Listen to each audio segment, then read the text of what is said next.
Hello. कैसे हैं आप लोग? आई होप अच्छे हैं, अच्छे रहे, आपका घर परिवार सब खुश रहे। आज मैं आपसे बात शेयर करना चाहती हूँ कि हमारे अंदर जो हर वक्त एक शोर रहता है। हम जनरली बोलते हैं कि बाहर बहुत शोर है, लेकिन बाहर कहीं शोर नहीं है। शोर तो हमारे अंदर रहता है हर वक्त। जैसे हम खुद से बातें करते रहते हैं। आपने नोटिस किया होगा कि किसी के प्रति जैसे किसी का मतलब कोई भी पर्सन माइंड में आए तो कहीं ना कहीं जैसे दिल दिमाग जैसे अपने आप बातें करने लगता है।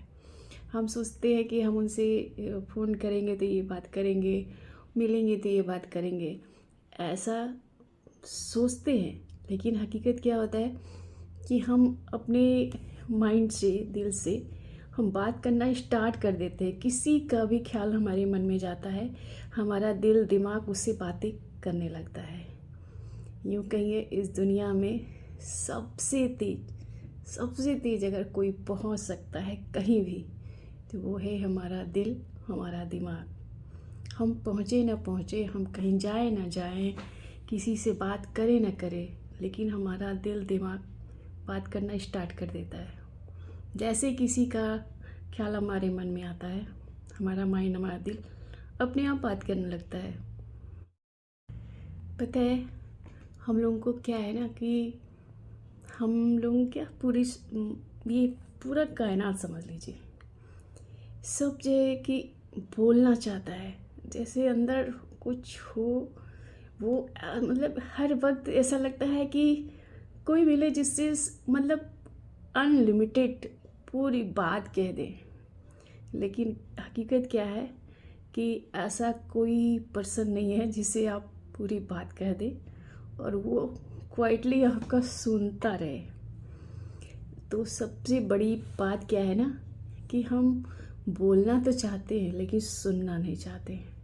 ठीक है, हमारा माइंड, हमारा दिल बोलना तो चाहता है लेकिन सामने वाला सुनना नहीं चाहता। और जानते हैं सबसे बड़ी जो कैपेसिटी होती है ना वुमेन की, वो सुनने की होती है। अगर किसी की सुनने की आदत बेस्ट है तो वो समझिए दुनिया में सबसे बेस्ट है। क्योंकि बोलना तो हर कोई चाहता है लेकिन सुनना कोई नहीं चाहता। तो अगर आप किसी की बातें सुनते हैं तब आप रिएक्शन करते हैं, तब आप जवाब देते हैं। जवाब देने की कोई ज़रूरत भी नहीं है, लेकिन सुनना बहुत ज़रूरी है। कोई अगर कुछ आपसे कहना चाहता है तो दिल से दिमाग से उसकी बातें ज़रूर सुनना चाहिए। उसका रिप्लाई करना कोई मायने नहीं रखता कि रिप्लाई करिए, अगर उसको नीड है तभी रिप्लाई करिए। क्योंकि रिप्लाई करने से क्या होता है ना कि सामने वाला कहीं ना कहीं दिल से दिमाग से हर्ट होता रहता है। वो अपनी प्रति सिंपैथी चाहता है कि वो जो बात कहे उसकी बात को आप दिल से सुनिए और समझिए और उस पर अगेंस्ट में रिएक्शन न दीजिए, उसके फेवर में रिएक्शन दीजिए।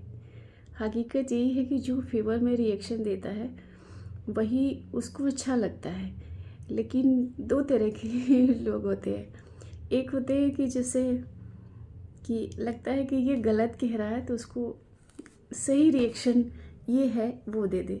लेकिन कहीं ना कहीं जो होता है ना कि हम अपने फेवर में अपने जैसे सिंपैथी चाहते हैं कि वो मेरी बातों को सुने, समझे और उसका मतलब हाँ में हाँ मिलाए। ऐसा जनरली होता है, लेकिन बहुत कम होता है कि मतलब क्या बताएं, बहुत कम होता है कि सही लोग सही डिसीजन ले पाएँ और सही रिप्लाई दे पाएँ। ये बहुत कम लोगों में कैपेसिटी होती है। क्योंकि सामने वाले जो कह रहा है ना, बहुत लोग दिल से फील नहीं करते, सुनना और निकाल दिया। अगर कोई दिल से सुनता है तब रिएक्शन देता है तो वो आपका असली जो है क्या बोले, असली सिंपैथी होती है आपके प्रति। लेकिन जनरली 99% क्या है कि लोग आपकी बातें सुनते हैं, भूल जाते हैं उस पर आपने क्या कहा, क्या नहीं किया। उस समय उनको जब समझ में आया रिप्लाई किया और आगे बढ़ गए। लेकिन बहुत कम लोग होते हैं जो डीपली आपकी बातें सुनते हैं और उस पर सही रिएक्शन देते हैं। तो ऐसे लोगों की इस दुनिया में बहुत कम संख्या है और होता है। लेकिन कभी कभी क्या होता है ना, मेरे ख्याल से कोई नहीं है जिससे आप सारी चीज़ दिल खोल के कहिए। सिर्फ एक है, वो है भगवान जी। भगवान जी के सामने आप सब बोलिए, सारा चीज़ कहिए, वो आपका रिप्लाई इनडायरेक्ट डायरेक्ट कहीं ना कहीं दे देता है। तो सिर्फ आपका जो भगवान जी है उसके सामने जाइए, दिल खोल के, दिमाग खोल के, जितनी भी बातें बोलिए। और बाकी इस दुनिया में कोई नहीं है जो आपका दिल से दिमाग से सारी बातें सुनने। और दूसरों को सुनाने से अच्छा कि खुद को चेंज करिए, खुद में कैपेसिटी लाइए कि हम सुनने की आदत डाल सकें। क्योंकि जब हम सुनने की आदत डालते हैं ना, कहीं कहीं हम बहुत स्ट्रांग होते हैं जब हम किसी की बातें बहुत डीपली सुनते हैं। थैंक यू मेरी बातें सुनने के लिए। अगर मेरी बातें अच्छी लगी हो तो प्लीज़ लाइक, सब्सक्राइब, फॉलो जो भी हो सब करिए प्लीज़। Thank you.